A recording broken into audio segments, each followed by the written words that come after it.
旁盛夏，小轩捧茶茉莉花，情歌唱罢兰弄琵琶，总是他明媚中嬉笑怒骂。流言中下飞入人家，心猿意马梦中刹那，晴空骤雨下，人间清澈系铅华，有心地如花。与你有约此生潇洒，逍遥同去海角天涯。江湖路一生不过刹那，不惧怕携手攻踏天地大。哎呀，这谁要娶咱家的闺女啊？我管她是不是相国，总得过咱们敬亭侯府的重重关卡。我姐夫他可是高智商，这些关卡会不会太容易啊？是啊，恒儿说的对呀。哎，小兔崽子，你鬼点子多，来，再想几个，难为难为他。你们家不会也这么多关卡吧？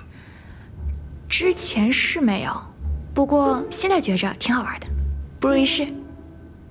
不会吧？为什么要虐我？你也知道我爹爱面子，再说了，哪能这么便宜你啊？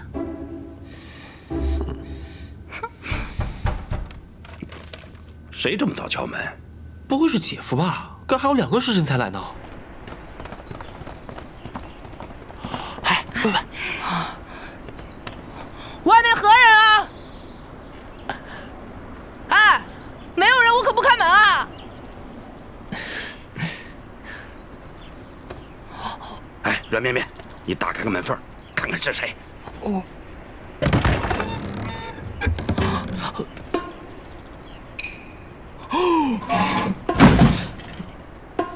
哈克奇，都来了，都来了。哈克奇，你怎么会在班府里啊？画画成亲，我也算半个娘家人，自然要在。哎，相爷，时辰没到，这门不能开。杜秋，上。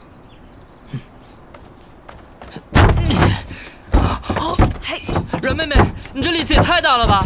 杜哥哥也不差呀。帮帮啊！快去通知小姐。对，快去通知小姐。哎，啊，去帮忙。小姐，陈安博已经到门口了。这么早啊？那你还不过来帮忙？